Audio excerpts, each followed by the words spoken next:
to have you along here. It is 3 and Out on this Wednesday. Kevin Thomas, Ben Troop. A lot to get to on the program as we're in the college football offseason, but looking ahead to the ever rapidly approaching preseason. SEC Media Days coming up next month, kind of the unofficial start of the college football season. And who are some of these teams? Some of these coaches are going to be taking a step forward here in 2022. We'll talk about that. Also, George Masvidal, UFC fighter legend. Ben has the fastest knockout. I know people love UFC. He's got the fastest knockout in UFC history. I would love to be able to do that to somebody. Ha, it's over.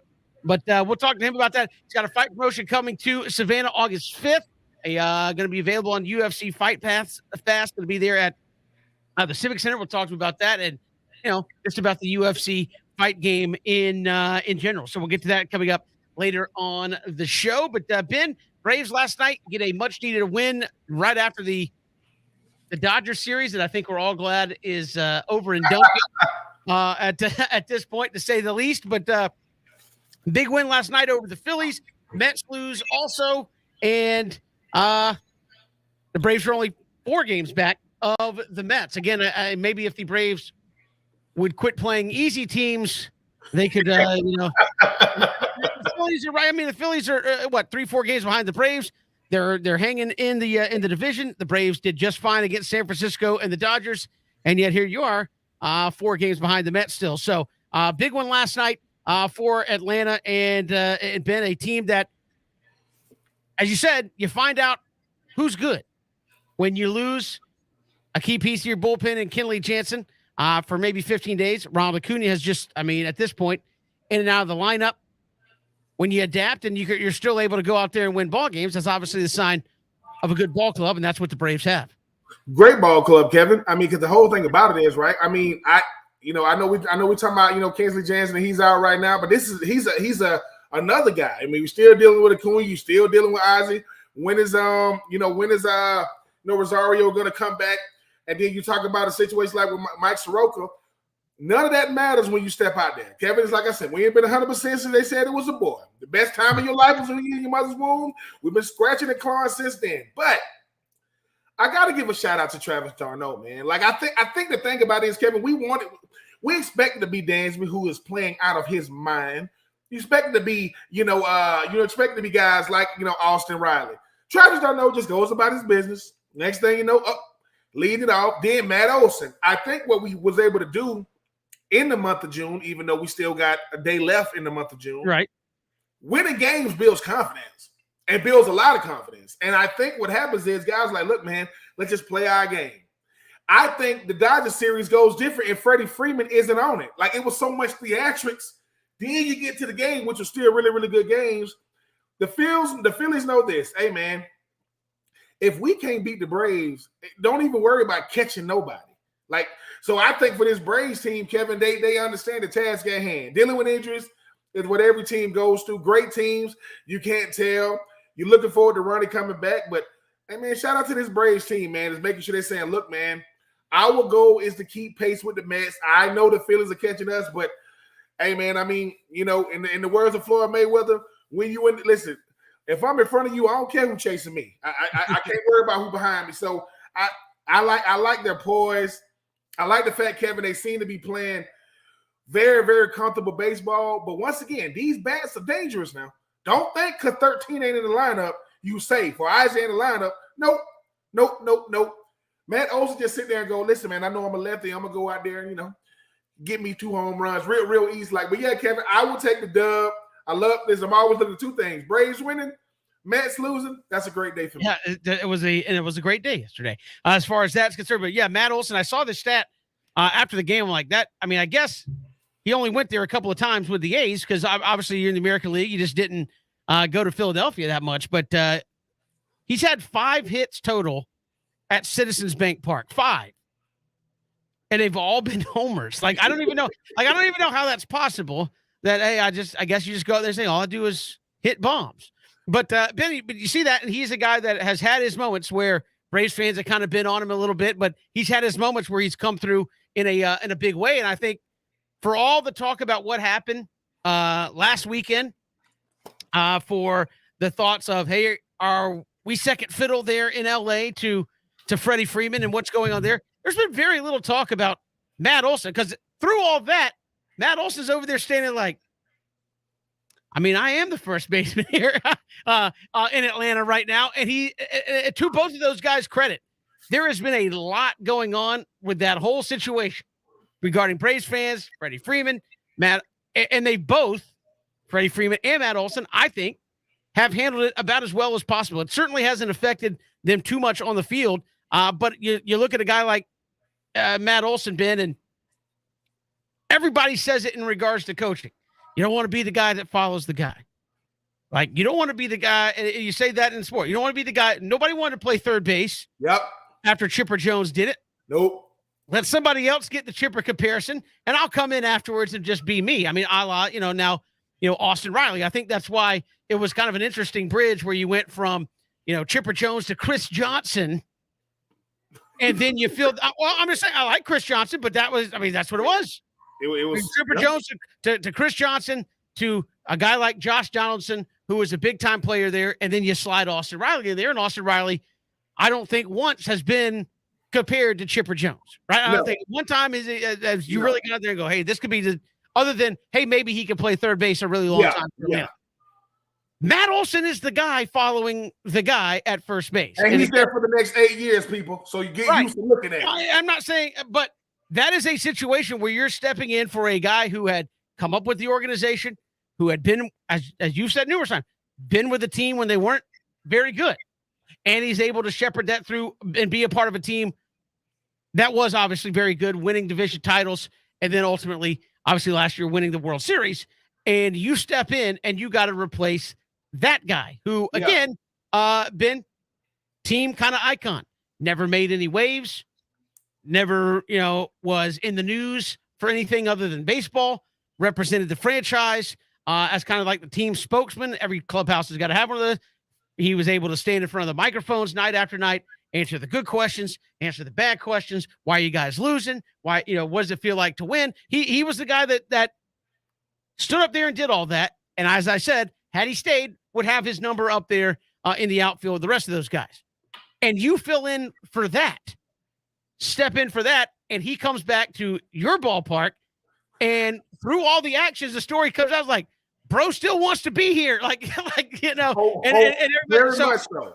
And so, that's why I think Matt Olson, I would imagine that had to be so awkward for him this past weekend, where it's like, I get they're showing Freddie love, but I mean, good grief, I'm right here.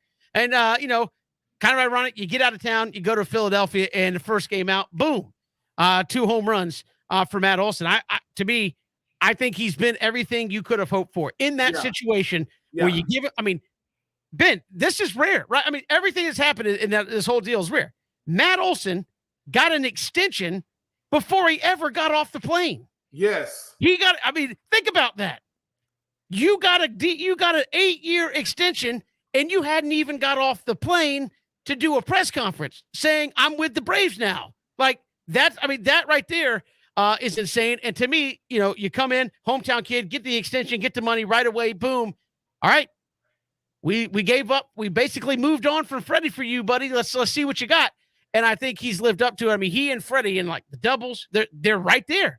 Yeah. They're right there with one another. They've been very, very similar in everything they've done here in 2022. People don't give Matt Olson enough credit, Kevin, as you mentioned, for just his mental toughness. Everybody can talk about playing in the bigs, but circumstances matter when you're in the bigs. Are you on a team that matters? Check. Do you have a position that matters? Check. Okay, what are the circumstances? I'm replacing Freddie Freeman. For the Braves? Yeah. Hey, man, how many years you signed? Well, I mean, I want an extension, and my agent tells me 8 years. 8 years? Yes, we're giving you an 8-year extension. So then if he's married, got to call the wife and say, put it up for sale. Yeah, because we going for a minute. But Kevin, he's a hell of a player. Like, and the thing is, people go, well, how do you know? Well, take away what he's done for the A's.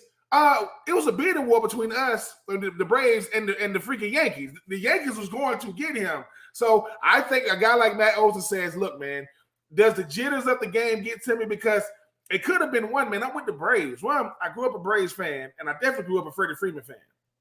I never, ever thought that I would be replacing Freddie, But Kevin, that's the bigs for you, right? And I think that he's handled it gracefully. And the great thing about it is he's going to a ball club where I don't have to be the guy every night. Like I don't have to be, but I get to be the guy every night. Like I don't have to be, but I get to be. So I think that when you see the stars, when he saw Ozzie, he saw Austin Riley, he saw Dansby Swanson, he saw, Ronald Acuna Jr., Ozuna, and Rosario, and so on and so forth. He goes, dude, you just added me to that lineup. His glove has gotten a lot better too. So I think the thing about Matt is, Kevin, he had to say, look, don't compare me to Freddie Freeman because there is no comparison to Freddie Freeman. But as far as like the top 3 first, I don't know who the top 3 first baseman is in baseball. I know who the top 2 are. Freddie Freeman and Matt Olson are easy the top number 1, number 2, and that's not taking any slots from anybody else. But Kevin, he's getting it done. I don't know what the conversation is like now because Freddie Freeman has proven I want to be with the Braves. Sorry, Freddie, that we ain't gonna be no more swapping. Like we're not sending back to the Dodgers, so you come back to the Braves. Have you seen people say that though? Have you seen people like that? That's again. Everybody's like, man, after last weekend, what? We just send Matt Olson to the Dodgers and get Freddie back? Like, no, he's not coming back. Like contracts don't work like that. It ain't no. Listen, man, it's my bike. The Dodgers wanted Freddie Freeman. They're not just gonna be like, yeah, you can take him back. We'll take Matt Olson. No, they yeah. Matt Olson was with the A's, and then he came to the Braves. And then what the Dodgers gonna say? Hey, Matt, listen, who is this? This is GM. Listen. You want to do this or not? Who is it? Listen, Matt, keep doing what you're doing. Listen, and look, keep only hitting home runs in Philly. We'll take it every single day. But shout out to them Braves, man, Kevin. With all the adversity that they've dealt with, deal with, go through, they stick it to their winning ways. And you said it, Kevin, what was going to be the magic number? I didn't know it was going to be 18, 19, but they getting it done. And once all the guys get back, once you got that lineup, that all-star lineup, man, it's going to be crazy. But Travis Darno, keep doing what you're doing, sir. I don't even know how you sound in the press conference, but I know what you do at that plate. Yeah, hey, look, I feel like the internet is a place to go to get a good laugh, and that has been one the last few days where they're like, do you think we could just swap Freddie for Matt Olson straight up? And I'm, what? And then I've heard people that are like, I wonder if we could get Freddie back and give up like Ozuna and some other stuff, and Matt Olson could play left field and Freddie could play first base, or they could alternate playing first and DH. It's not. It's over. That's what we were trying to tell Freddie last night. It's like, look, the bed has been made. Everybody's got to lay in it at this point. Mm-hmm. Sorry. So fans, stop with the who can we trade to get Freddie Freeman to come back? Not happening. We got so much to get to here on 3 and Out. George Masvidal going to join us. Been really looking forward to that, talking some UFC with him. He's got a fight promotion coming to Savannah on August the 5th. There you can also see it on UFC Fight Pass coming up on August the 5th there at the Savannah Civic Center. So we'll talk to him about that coming up here in just a little bit. But, hey, we're in the offseason. A lot of optimism around college football in the SEC. We'll do a little buy or sell when we come back. It's 3 and Out on the Southern Pigskin Radio Network. Hit us up on Twitter at Pigskin Radio. We are streaming live as well, ESPNCoastal.com. You can find us on Facebook, Twitter, and YouTube live video streaming. You can see mine and Ben's just smiling faces, unshaven. Well, you can't tell that with mine, but I mean, you can tell with Ben. What they call? I got the 12 o'clock shadow. I don't know. I don't know what none of that stuff means. I just look like. Kevin is throwing it out. Listen, if y'all ever see Kevin Thomas and he got a full beard, life has dramatically changed, people. You need to get closer and see if there's some glue on my face or something. Patching it in. The missus is gonna be like, Kevin, you want to talk about it? No, this is how I'm rocking these days. She hates it. Anytime I try to grow facial hair, which is, I mean, it takes forever. I think, Ben, honestly, like, you can see this on video. I can see this. Anybody can see. I have no face, like this right here. You can't see any facial hair on my face. I've not shaved in the 5-6 days. Like, I'm telling you, it takes a while. I usually just come back to guys who are like, you can't grow facial. I'm like, well, I mean, at least I don't have to shave every day. I mean, I guess there's that. Oh yeah. Trust me. Shaving is a very, very overrated experience. 100% overrated, but it takes forever. Like, I think I could make it Honestly, I know there's No Shave November. I think I could do No Shave November, December, and still probably not have anything close to representing a goatee or or beard or anything. I think listen. Hashtag Kevin Thomas goatee. Let's make it happen. I want to see it. All right, just quick before we have to step aside, Ben. A quick moment of embarrassment for me. So I was somewhere yesterday, and a friend of mine has a son who's 15, 14, 15, and as a joke, and I'm the wrong person to do this because I shouldn't have done it. But I went up to him and said, "Hey, man, man, what's that? Got a little dirt on your lip." And he goes, "At least I can grow some." I was like, well, come on. You should have told that boy, young man. All right, now. Yeah, I walked right into it. We'll come back. It's 3 and Out, Southern Pigskin Radio Network.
Good to have you back here on 3 and Out on the Southern Pigskin Radio Network. We'll hear from George Masvidal coming up in about 15 minutes.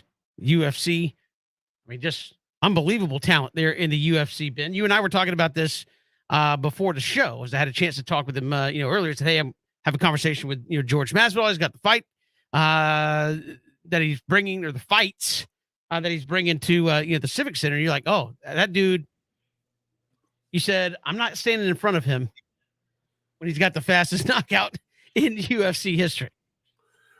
Kevin, I just remember that fight, getting ready for it. And it's always, Joe Rogan getting you ready for it, Daniel Cormier and those guys. And the thing is, you got two cams, right? You got the actual fight cam, and then you got, the announcer over there, Joe Rogan. And all you saw was this. Oh, these guys, all you saw, because the thing was, the guy who was fighting ducked his head, and he hit him with a flying knee, and that was it. And then after he beat him, he stood over and slapped his hand on the dick 3 times. And it was one of those things to where, in the post-fight press conference, Masvidal was just sitting there eating pizza. I told that dude, and he's eating the pizza the whole time. I told that dude. They asked about Conor McGregor. He was like, I heard that dude, man. Come. And the UFC is brutal, and I love it.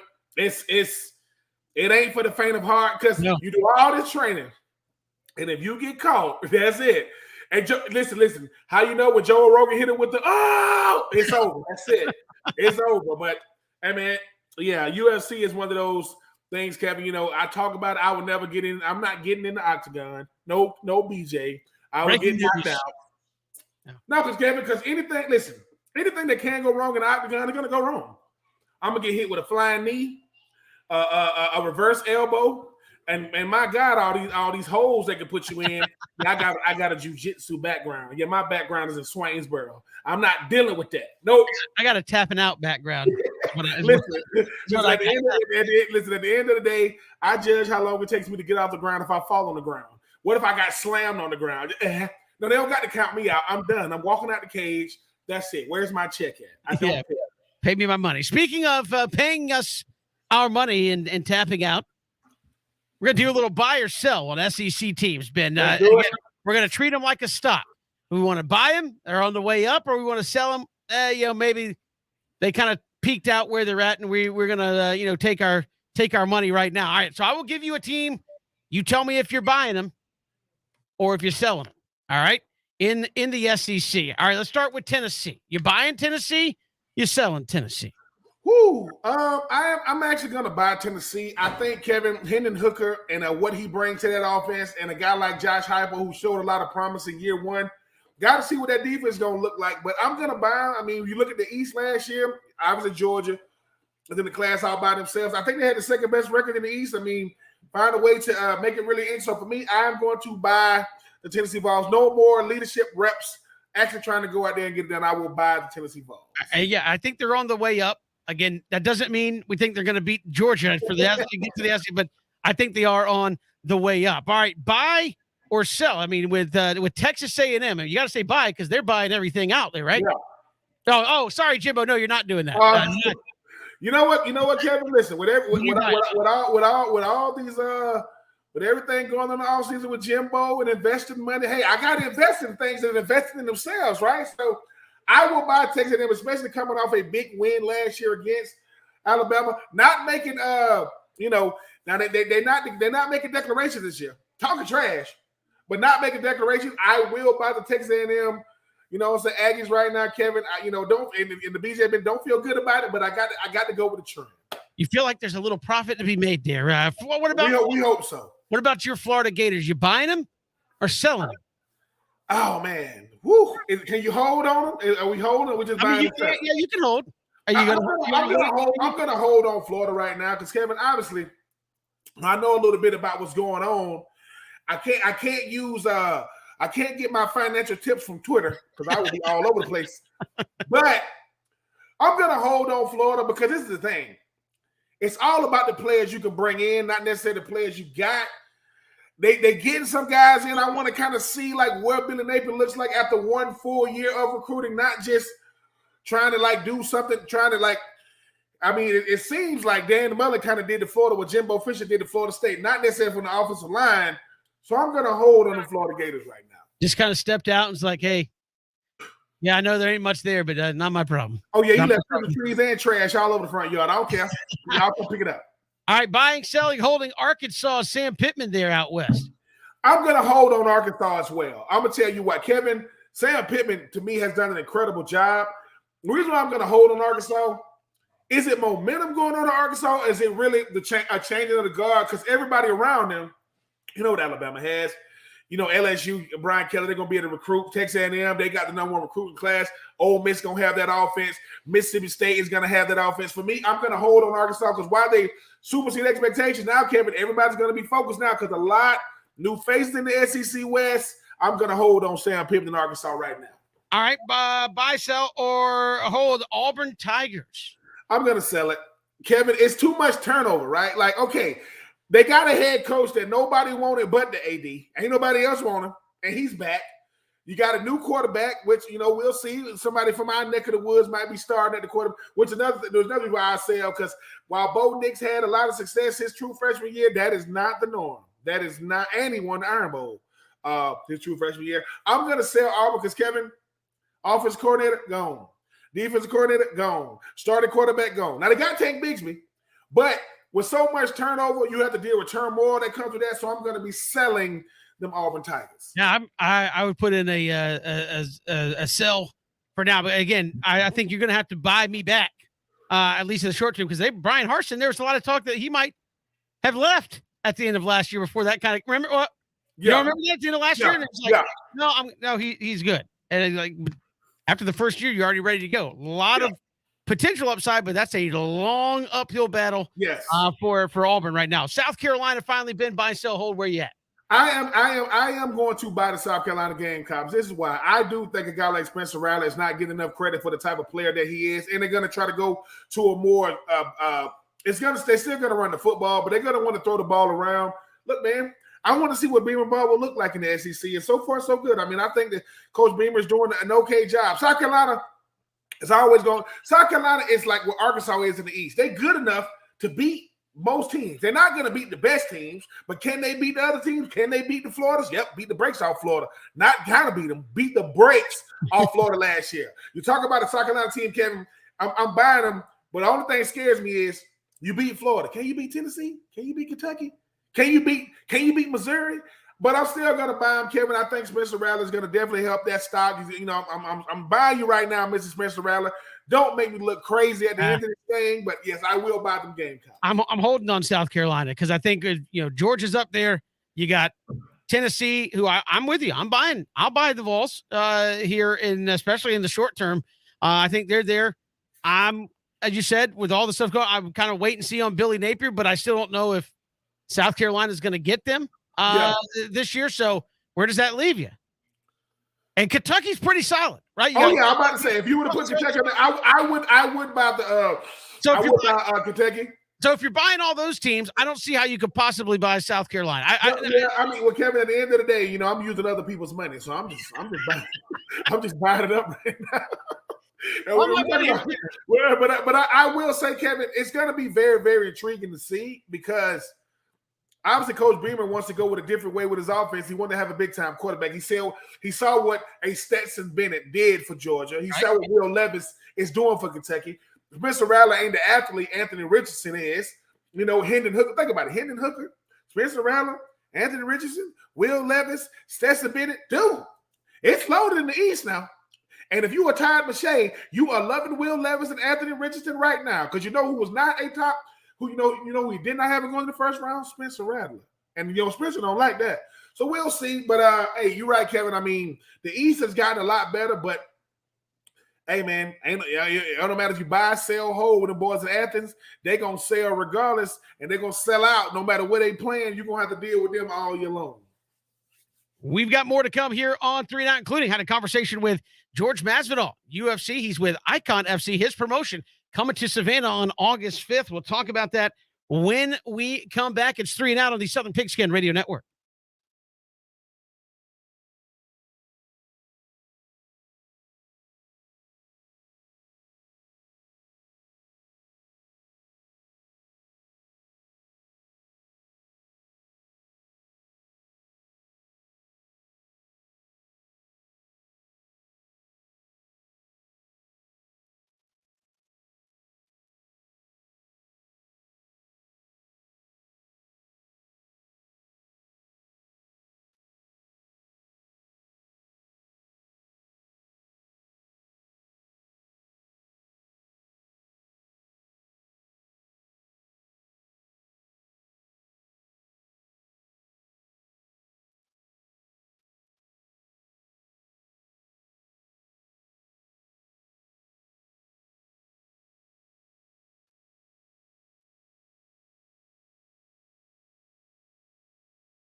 Welcome back. It is 3 and Out here on the Southern Pigskin Radio Network. Kevin Thomas here on the program. And, man, UFC growing and growing. Big fight promotion coming on August the 5th. Also going to be live on UFC Fight Pass on August 5th at the Savannah Civic Center. Icon FC going to be putting on the promotion. Joining us here on 3 and Out, you know him from the MMA, UFC Ultimate Fighting Championship in the welterweight division, one of the best going. George Masvidal joins us here on 3 and Out. George, welcome. How are you? Good, man. How you doing? Hey, I'm doing fantastic. Before we get into some of the things you got going on, coming right here to Savannah, talk about. I'm always interested. What was it that led you to, I guess, wake up one day and said, I want to be in the fight game? Snap. That happened a long time ago. Maybe it was like first Kung Fu movie I seen that I fell in love with fighting, and I just wanted to pursue that for the rest of my life. And then the UFC came around. I was able to turn it into a career. And then I always knew I wanted to be involved in the fight world in all aspects. You know, I've been a cornerman. I've been a coach. Obviously a competitor. I always thought I could promote as well, you know, especially something that I know so well of, that I'm so well versed in. So it was just a matter of time before I got into the promotions. And you've really, as you said, been involved in all aspects of the fight game. For those of us who just enjoy watching it, what is it like being in the ring, getting ready to take on somebody in a fight game? Which again, it's one-on-one. It's you versus the other guy. It doesn't get much simpler than that, right? It's the best. It's the best feeling. You know, you prepare for this moment. This other individuals preparing too, and some of us have been preparing since we're like 7, 8 years old. So it's like each one of those fights, it's a lifetime. It just might seem like a fight to somebody else, but it's a lifetime of experience being poured into that moment, you know. So it's definitely somewhat religious to me, very, very like surreal, though I've done it over 50 times. And then it's also the place where I feel most comfortable at, where I'm like, wow, this is what I was meant to do. I love what I'm doing. I'm like a fish to water once I'm in there. George Masvidal joining us here on 3 and Out. And again, it seems like the fight game comparable to a lot of sport out there where, especially when you gear up for a big fight, it is so much, you got to be on your toes. One mistake, and especially in MMA, it could all be over in just a couple of seconds. I think you actually have the record for the quickest knockout. So literally it could be over in a couple of seconds. Oh, yeah. You know, and in my case, it's the quickest because it ended right away. But sometimes you could be winning, 24 minutes and 32 seconds of the fight into it, and you're winning, and you lose with 28 seconds to go. It just happened in the championship at 205 pounds. It's just crazy how the business is, man. There's no one's God in this sport. Like anybody at any moment can get knocked out, murdered. So you have to stay very awake. It could come from submissions, it could come from a blow to the head, it could come from a cut, and the referee deemed it too much. So it's definitely a sport that keeps you on your toes, and no matter how good is the guy or how many belts he has, whoever that person is can always be beat. We see it. Guys that have never lost in 10 years all of a sudden get knocked out, So it's a great sport because you just never know. No matter how much you know, you just never know the conclusion. George Masvidal joining us here on 3 and Out. And George, you're coming right here to our area in Savannah. We'll get to that coming up in just a little bit. But you launched a promotion company, Icon FC. Talk about, you've mentioned being in all aspects of the fight game. Talk about being on the promotion side and what's kind of the intrigue that got you on the promotion side. Well, once we started doing all right, figured we throw this promotion and just get back to fighters and just there's things I try to take from fighter to fighter standpoint, just things that I could better, just treat the fighters a little better here. If I could earn them more money. These sponsorships that do business with us to come into the company, we try to break some of the fighters off. We were the first promotion to pay guys in cryptocurrency in the history. This was like 2 years ago in our sister promotion, GFC, Game Bird Fighting Championships, and we were the first promotion to pay, like I said, in cryptocurrency. So things like that, I love to do it. A lot of these guys, like months later, send us letters because we gave out bonuses for fight of the night, knockout of the night, submission of the night. We gave out like $5,000, and that $5,000 turned into $20,000, $30,000 for some of these guys. And these letters that they sent us like 3-4 months later were like the greatest things, So that's another reason why I got into promoting, to bring different aspects into it and bring all the platforms that I got, all the connections that I got to these young up-and-coming fighters, let them go out there, get their 15 seconds of fame and cash in on it, and like I said, fighting's very up and down. So we try to give them as much as we can from the start and just help them out in their career. George, how important was that to you, obviously, as a fighter yourself? You mentioned, I know that's a constant thing you hear about in the fight world, is how much these guys are making to fight, because you're literally putting your bodies out there on the line to go do what you do. And who knows how you're going to come out of each individual fight that you go in. You're right, man. How about you got coaches to pay, gym fees, traveling expenses, hotels, the food for your coaches. It's not an easy ride, like I tell you. A lot of times these guys can't afford to even get themselves there. So what do? They go by themselves, no coach, no nothing. They don't have guys in their corner. If it happens in the fight, we try to hook them up. We try to at least have one corner man if we can in there for them, or however we can facilitate it. So just an improve. It's just evolution of fighting, right? I grew up in the fight game. There's things I didn't like. I want to make it better, But that being said, I also bring the hungriest and meanest up-and-coming guys that there is, So we're constantly scouting the country for the talent's best, the guys that are 8-0, 10-0, and putting them against the country's best, the number 2 guy in the country, number 1 guy in the regional scene before they go to the big leagues, before they go to the UFC and fight for a world championship or something. So I think that's the reason why our formula works so well. We're doing phenomenal Fight Pass. We got a short history with them, about 6 months, but we're number 2 in most viewed of all the promotions. The Fight Pass has been running already, I think, 5 to 6 years. So for us to have number 2 in a strong number 2, it speaks volumes not of me or my administration, and it speaks of the fighters, because we're putting on shows. These guys are coming to get it because they know if they do their job, they're going to the big leagues, So these guys are coming in and giving it all they got. So top to bottom, our cards are very evenly matched and just stacked, ready to go. A bunch of killers. Yeah, George Masvidal joining us here on 3 and Out, and you've got the promotion Icon FC coming to Savannah in August. Tell folks about that. It's coming to the Civic Center. Tell folks about what they can expect with that promotion coming up on August the 5th. As we stand, we have 8 official fights. We have some Savannah talent, Georgia talent as well. One of the headliners is from Savannah, stud Josh Blyden, 9-2. Kid's a stud. He's facing up against another stud, and Stephen New, 8-3.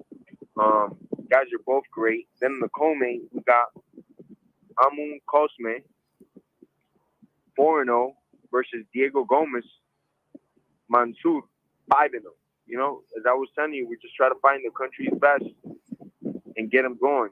One of our featured bouts, we have Joe Schilling to be announced because, we've had a tough time matching up Joe. A lot of guys keep pulling out, don't want to fight this guy, So if you're hearing this, a fighter out there and you want to fight August 5th, give us a call if you're around 185 to 205. It's hard to match this guy up. This guy's a criminal, man.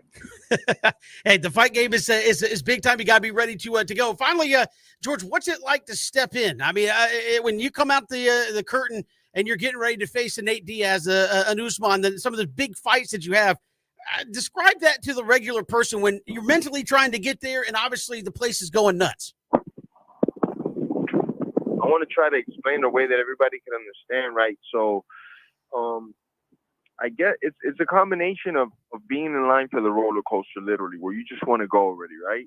You don't want to. You're over this line, You're over being in the back, warming up, putting your hand wraps on. You're over being in the line for the roller coaster. You just want to go. Or if you're a skier, being at, like the top of the hill on the lift, and then you finally get there, and it's your turn to go. And for a second, you go, man, but do I really want to do this? And you're like, hell yeah, I want to do this. And immediately after, these drugs get released naturally into your body, and it's like nothing before. All these chemicals start flowing. The adrenaline gets mixed in with the dopamines and all the things that are going through your body, and all of a sudden you feel like not human. For like those 25 minutes, those 15 minutes that I'm in the cage, I'm not saying I'm like, God or nothing like that, nothing like that. But for those like 25 minutes, not necessarily human either. It's maybe a more animalistic, or maybe I don't know what the exact combination is. But all fighters can tell you the endorphins that get released in that moment, it's like nothing other. So it's a very surreal experience, like I said. And then on top of it, you got 15, 25,000 people watching you live, plus whoever's watching around the world. It's a great feeling. At the fight time, you don't really take a lot of these things into consideration. Like me, if it's 1 people watching or 10 million, I have another guy in front of me that has 2 hands and 2 feet, and I got a job to do. So I usually just try to focus on that. But definitely the experience is, like I said, I hate to say so many times, but it's surreal. It's something you have to try. I suggest everybody out there listening, get into a fist fight, organize one, like an amateur one or a pro, but the feeling is great. There's no drug that's like it. There's nothing can duplicate this emotion. George Masvidal joining us here on 3 and Out. He's got the Icon FC coming up on August the 5th in Savannah. Also going to be on UFC's Fight Pass. Going to be a big night. George, really appreciate the time, man. Thanks so much. That's George Masvidal joining us here on 3 and Out. We'll come back with more all across the Southern Pigskin Radio Network.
Good to have you back here on Three and Out. Kevin Thomas, Ben Troop. Good to chat with George Masvidal earlier there about Icon FC coming to Savannah. His promotion going to be there August 5th. I understand tickets are flying out of there. So if you want to go, get in early, or you'll be watching on the UFC Fight Pass in that. But a lot of local talent in that as well. I like at the end, Bennett, where he's like, "Hey, I encourage everybody just to go get in an organized fist fight and try it one time." I'm like, listen, George, I love you, but Brad Pitt tried to do a whole movie about it. It's not. That's true. People aren't interested in getting the hell beat out of them because that's what's going to happen. I mean, that's what's going to happen. And George, I'm sorry, everybody ain't walking around with their hands registered. It sounds like a good idea, and then you got to show up to work with a black eye, lying to everybody like, nah. I failed. No, that looks like a fist print. So no, George, I like what you're trying to do, but I'm sorry. Most people in life will go their whole life without a physical confrontation. Yeah. Then you're not walking around saying, "Hey, man, you want to get in the fight today?" No, I'm trying to pay for gas. Full transparency. Ben said he would do a fight, but he'd have to face somebody that's like me. Short, slow, no. What it is though, Kevin. No, this is the thing, Kevin. This is what people really don't understand. Okay, I've been hit in my face before. I've been in a fight or two. I'm not promoting violence, by the way. But then I got hit in my side. That's where that come from. If somebody punch you in your side and your knees buckle, listen, Kevin. I'm not dealing with that because what happens is it looks like an unfair fight. That I get hit in the side and I drop to my knees. Then they punch me in my face, and then I go viral. And then I had to come on this fight. And then Kevin says, "Hey, man, what'd you do this weekend?" "I ain't do nothing." "You sure? Sure you ain't do nothing this weekend?" No. I was just in the house." "Well, when you stepped out the house, what'd you do?" "None." "Well, is this you? Let me see." And Ben got in the octagon. No, one of the funniest things I did see I've ever done, though, is like, if we were to ever actually fight, is I've stood next to you and I said, "Hey, stick your arm straight out," and I'll stick my arm straight out. So like, "Hey, I'm going to try to punch you." And unless I'm up close, I'm not even going to touch you. So you can get full extension, just rock me one time, and it'd be over. I'm not even going to get close enough to hit you. You got Kevin, that reach. Listen, Kevin, at the end of the day, somebody's going to have to be a sacrifice, and that's going to be Christian and BJ. We're going to just push them in there, and depending on what happens. I mean, no. I'm just saying. PJ, he got that low center of gravity. He might be able to get at some cats. There you go. Coming up August 5th there at the Civic Center, Icon FC 4. And George Masvidal putting that on. A lot of local fighters going to be taking part in that. And as I understand, tickets going fast for that event coming up on August 5th. We got Take 3 right around the corner. We're talking some SEC football, college football heavy there in hour number 2 as well. Stick around for that. At Pigskin Radio on Twitter, you can join us. It's 3 and Out, Southern Pigskin Radio Network.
Good to be back here, 3 and Out, hour 2.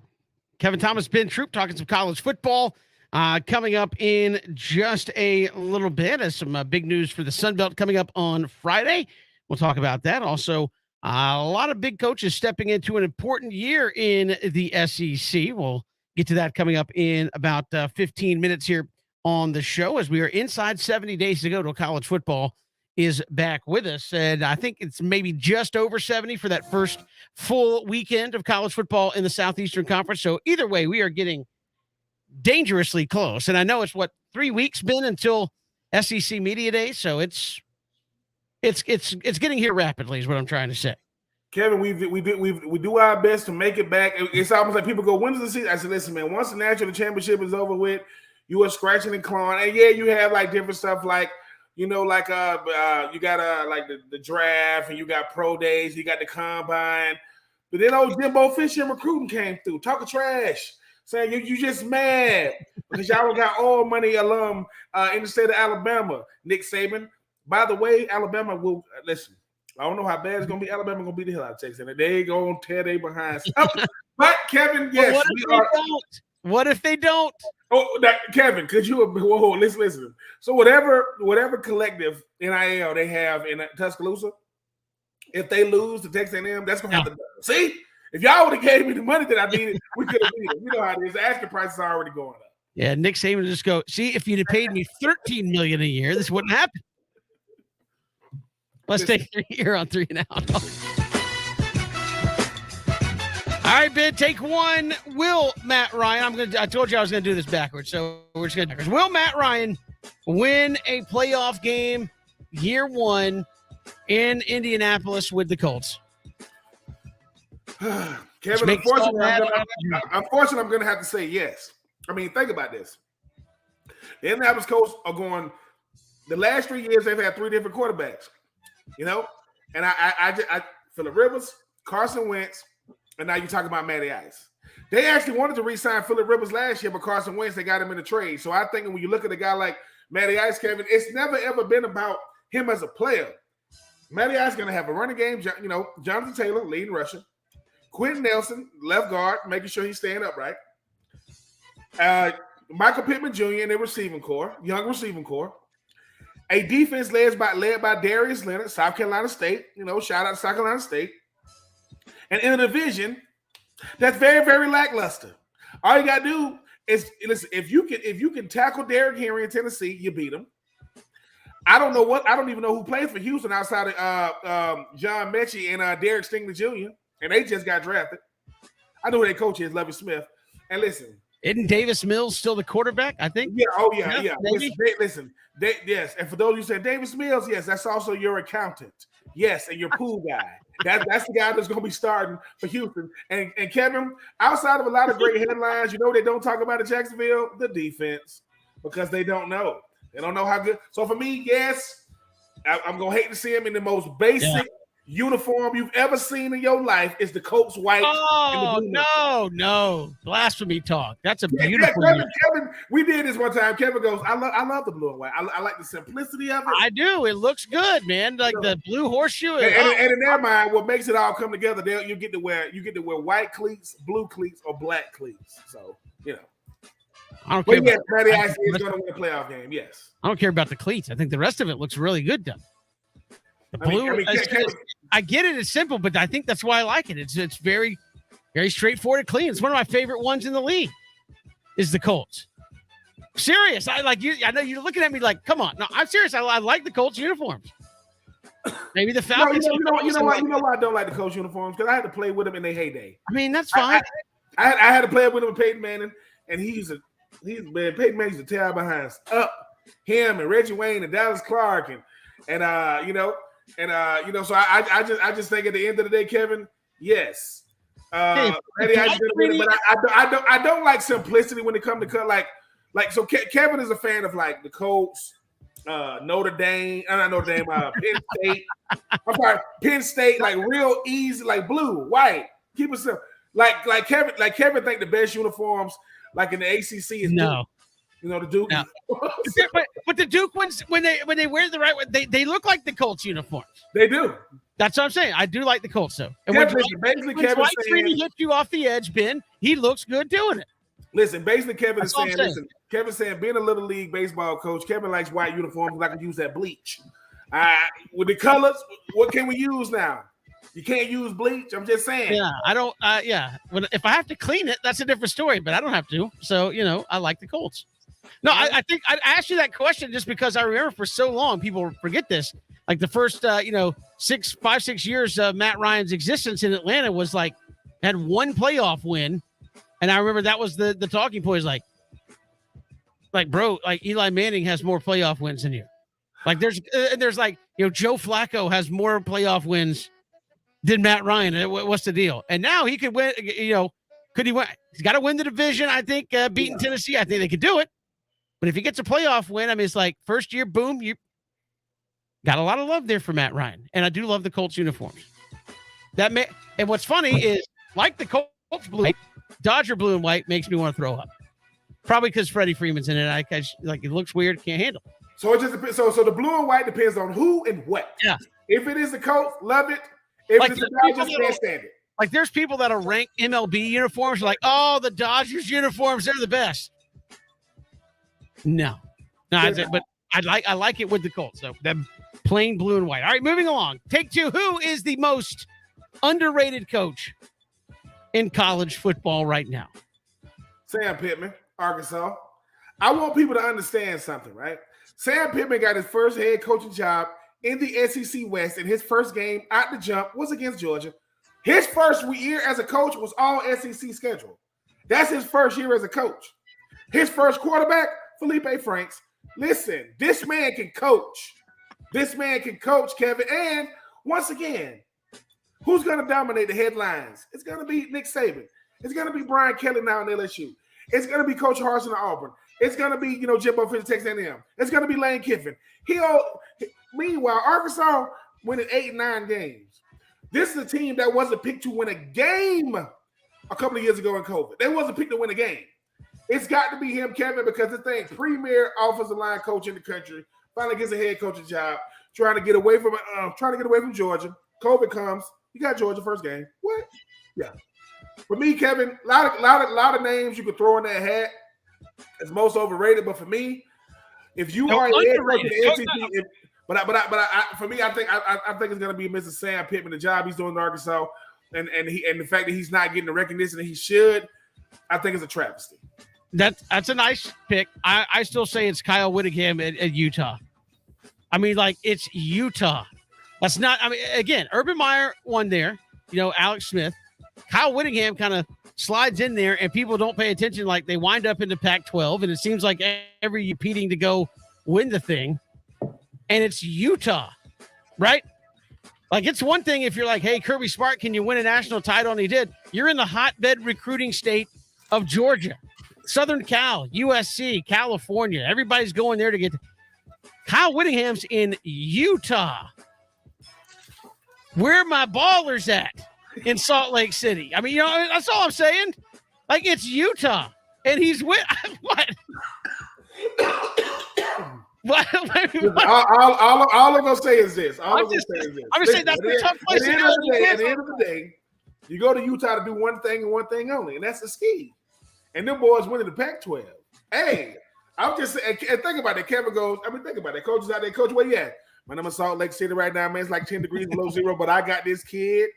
Oh, my God, he's a baller.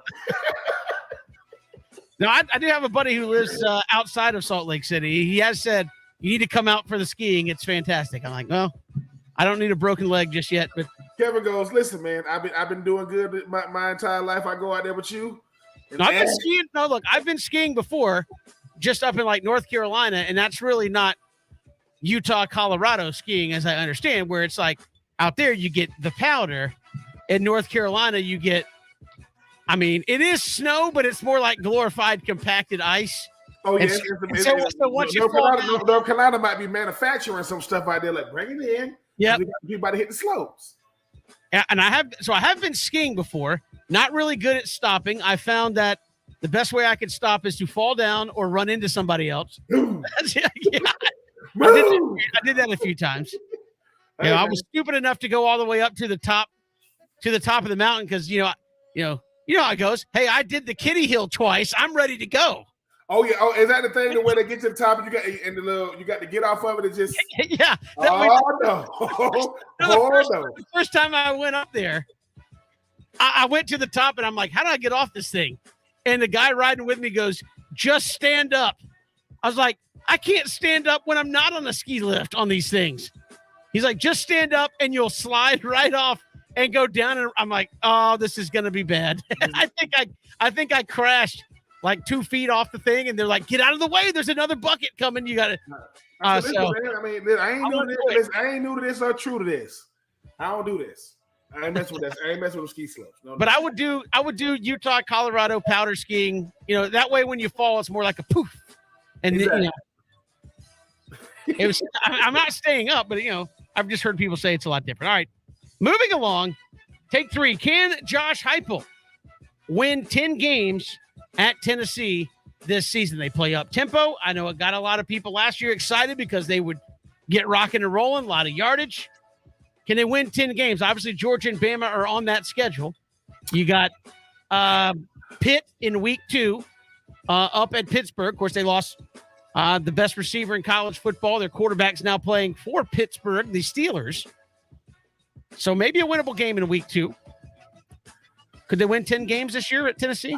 I'm going to say no. They're not winning the East, obviously, but I mean. I'm going to say no, only because, Kevin, I don't think we understand how hard it is to win double-digit games in the SEC in any conference.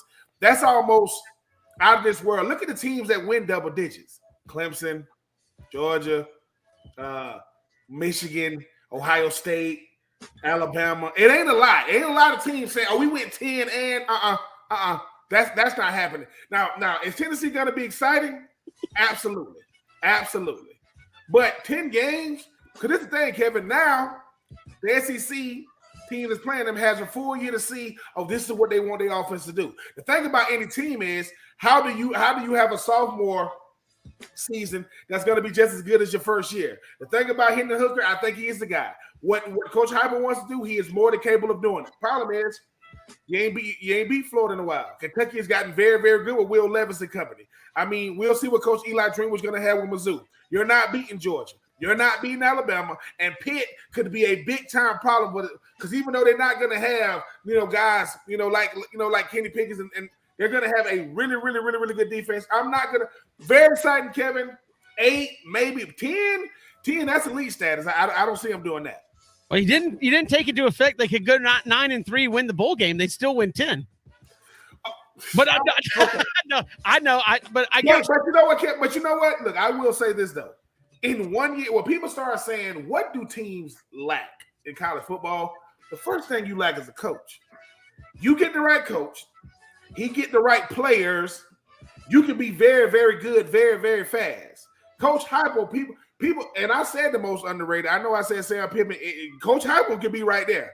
For what he did at Tennessee, he wanted the job that nobody wanted because they understand how big of a task that was. He looked really, really good in year 1, man, and was very, very competitive at one point against Alabama's and the Georgias last year. But you see why ours ends up. But hey, Kevin, look, they're going to be really, really excited. If they can get that defense going, who knows? But hey, yeah. Okay, 9-3 with 9-3 win the bowl game. That's coach of the year type stuff for Tennessee.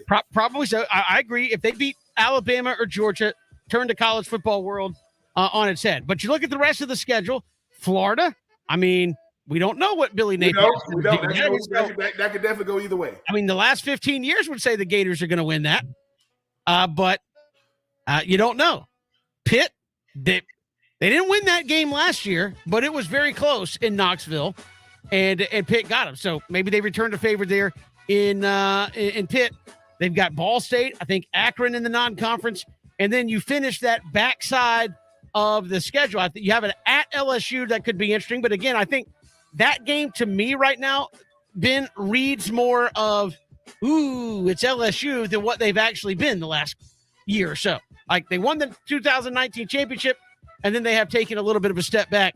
So I think it's LSU in name. To me, you play up tempo in Death Valley and get the fans out of it. That might be one you can win. And then you finish South Carolina, Vandy, Kentucky. I think Mizzou's in that last month.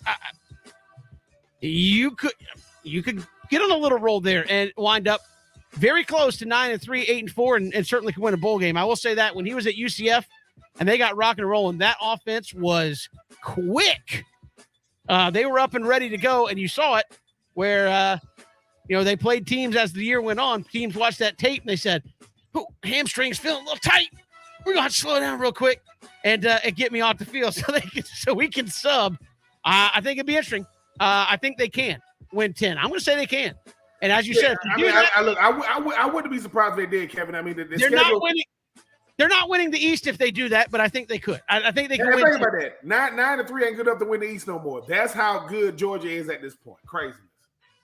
We got more to come. That's Take 3. We do it every day at this time. We're talking SEC football. Speaking of big seasons, a couple of coaches out there who are entering a big year in the SEC. We'll break it down next. It's 3 and Out, Southern Pigskin Radio Network. Hit us up on Facebook, Twitter, and YouTube as well, on Twitter at Pigskin Radio.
Good to have you back here, 3 and Out on this Wednesday. Counting you down towards the Braves and the Phillies. 5:50. We'll have pregame coverage.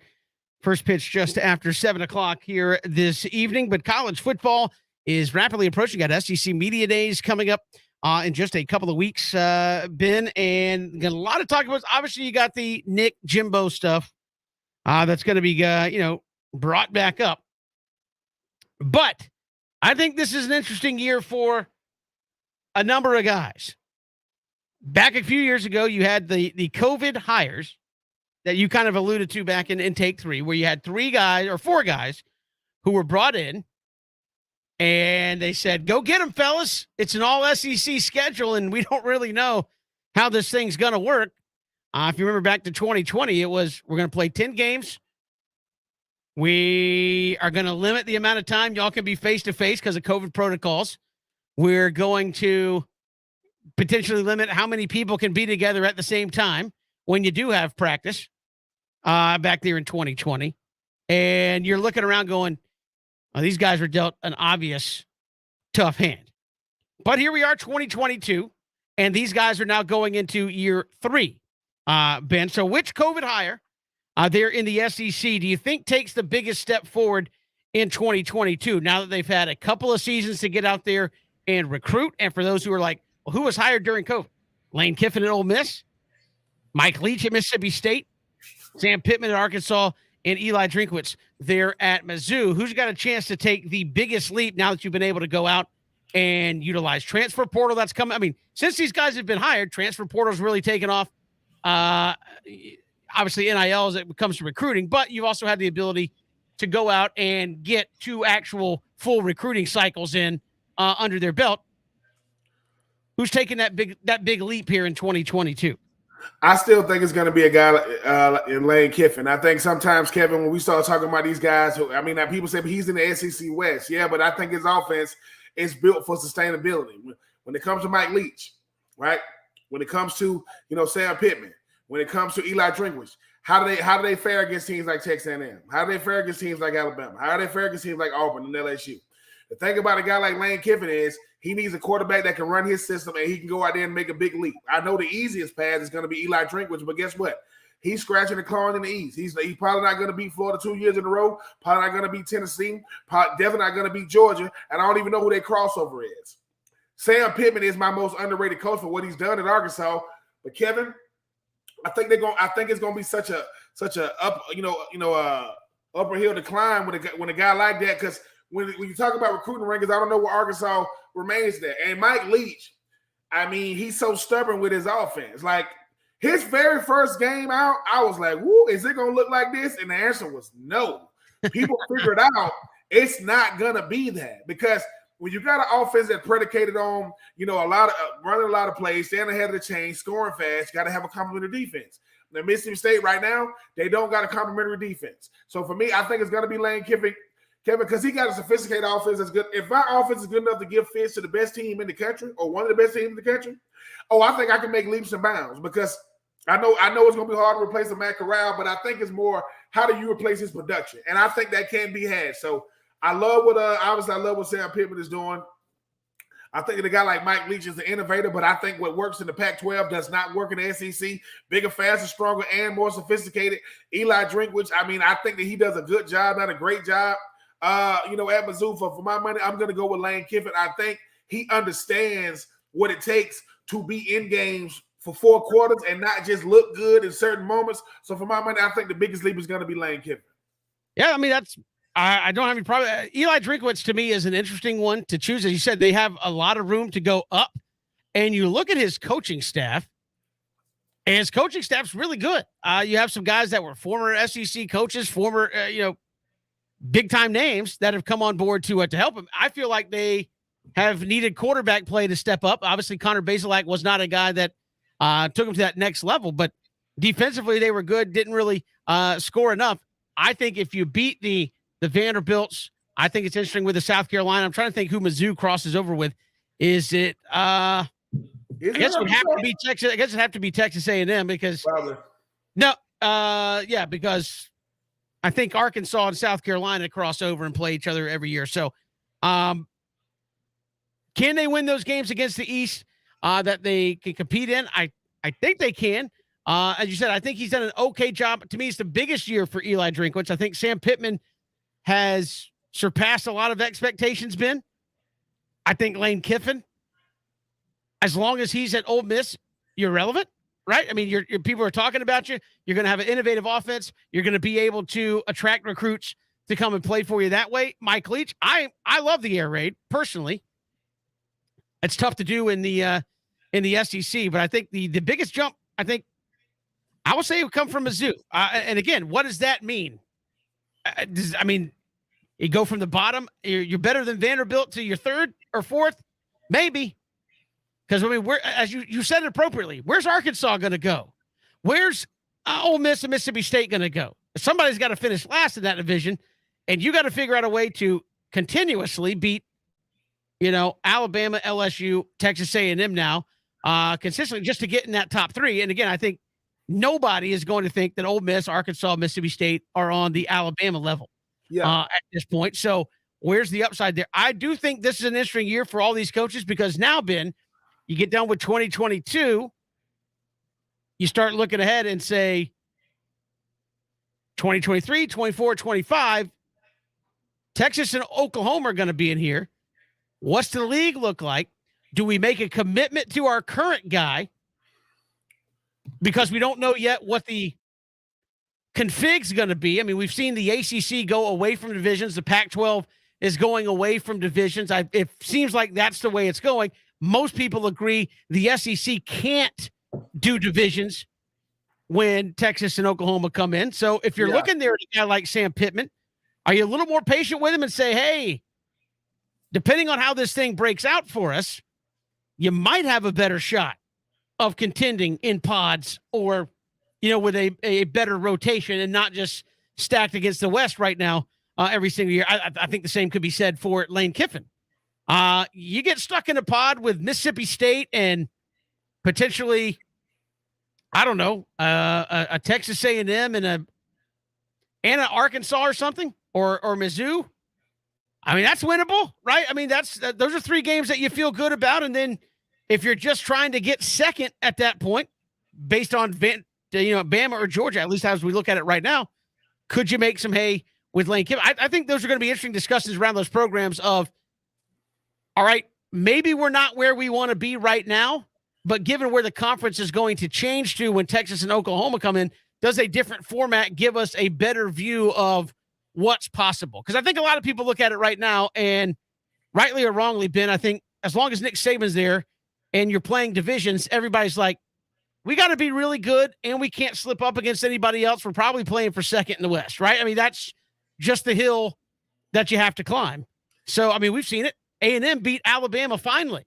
Hey, I told you we were going to do it. They still didn't go to the SEC championship game. So I think that's what those teams in the West especially are looking at of, are you disappointed with where the program's at? Or are you saying, hey, when this thing breaks in format and maybe the SEC, I know they haven't officially said, but I mean, I don't see any way you can keep divisions, breaks divisions. Do you actually have a better chance of competing across the board once that SEC West stranglehold gets removed in the way of Alabama, or just say, hey, we have to play Auburn and LSU and Bama every single year? Maybe you don't have to play them every single year once this thing spreads out a little more. Yeah, Kevin, I think it's great for teams like Ole Miss. I think it's great for teams like Arkansas because I think you got two different levels of expectations when we're talking about teams like Ole Miss, Mississippi State, Arkansas. They're not on the same level of LSU, Auburn, Texas A&M, and Alabama, because this is what Alabama's done. That's the hardest thing to do. Alabama can lose a game and still be in the college football playoff without having to go to Atlanta. Ole Miss can't do that. Mississippi State can't do that. Arkansas can't do that. There are teams in the East that outside of Georgia, Florida could do that potentially, but they got to have a hell of a season on top of that. So yes, Kevin, I think getting rid of divisions, because I've got to say this, man, and I know people could think I'm wrong. The SEC has really made the national championship obsolete because if you cannot beat Alabama or Georgia right now, you're not going to win it. So when people say, oh, who's going to win it? Dude, this coming from a certain region of the country. So, I mean, Ohio State, yeah, that's Midwest, but then you got Clemson, right? Or Michigan. So one side of the country is cut off. Anything past Michigan, Ohio, that's it. You're not going any far west. So guess what? What about Oklahoma? If you don't think whatever Oklahoma's doing at this point is going to be resonated with the SEC, going to go back to them old clips. Because think about it, Kevin. It's like if you're coaching a team, but they know that you're going to another team 3 years from now, they're going to be like, well, dude, now if you lose, is it because they leaving? Because everything you're doing. So I do think that these different getting rid of divisions is good for college football, definitely the SEC, because is it the SEC or not? And I think what happens is it ain't gonna help a team like Vanderbilt. Like it's just not. Like it's just not. Give me my check and we're good. But we forget though, Vanderbilt was dominating Tennessee as of recent. See, we forget about these things. So I do think that getting rid of divisions, Kevin, makes it so that a team that has an outlier year, aka 2019 LSU, right, would still get the benefit of the doubt if you didn't have divisions. A team like Arkansas that had some really, really good years as of late, because the best teams I ever seen in Arkansas had Darren McFadden there, right? And maybe you get another player of that caliber that's Heisman Trophy, a runner-up, SEC championship. Because they in the SEC championship against Florida. See, people forget that stuff. So I think that getting rid of divisions makes it so that it kind of evens it out because recruiting evens out. Because now players go, look, man, it's really not about having to play a certain side every year. You get to play who on your schedule, man. The two best teams going to be in Atlanta. Or AKA the team that could beat Alabama going to be in Atlanta. Because I'm telling you, Nick Saban, he ain't going nowhere, man. He's just going to coach. He's just going to coach until he's 700 years old. And right before he take his last breath, he's going to sign a contract extension. We got more to come. It's 3 and Out all across the Southern Pigskin Radio Network.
Good to have you back. Here it is, 3 and Out, all across the Southern Pigskin Radio Network. Kevin Thomas, he has been Troop.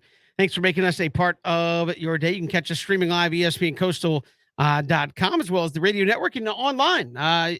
You can get us video-wise, Facebook, Twitter, and YouTube. So we encourage you to do that as well. Ben, as you mentioned, we still got a few days left here in the month of June, but coming up on Friday is July 1, and we officially we'll see the Sun Belt grow by 4 members. Remember, they put out the schedule without them, and then they went back and said, nope, you're coming. They're coming. And so officially the divorce is finalized come Friday, and Marshall, James Madison, Old Dominion, Southern Miss come in to the Sun Belt. You look at the recent history of expansion. Georgia Southern comes in, and I'll say it for Eagles fans. You won the league, even though you weren't eligible to do so. You came in year 1 and you won the league, even though you weren't allowed to do that. Then App State wins it in year 2. You expand. You bring in Coastal Carolina. Coastal Carolina goes, 11-1 a couple of years ago, right after they became kind of eligible to win the league. Had a tremendous season. I mean, are you expecting to see something like that in one of these squads where it's like Southern Miss, Marshall, James, one of these teams winning it in the first year, having a breakthrough success, or is the league just simply in a different spot at this point?